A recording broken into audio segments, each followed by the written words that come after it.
আমার লেখা উদলাগায়ে কবিতা বই থেকে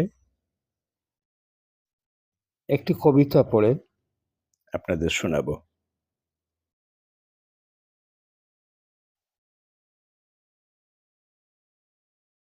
আমি রাজি,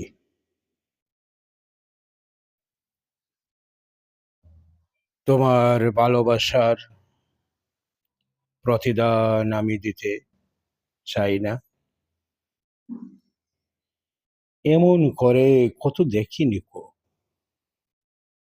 কারো কাছে পাই না। কি করে তুমি সাধিলে এ ধন, বাঁধিয়া শরীর বাঁধিলে যে মন, উজাড় করে শির দাঁড়া করে উঁচু,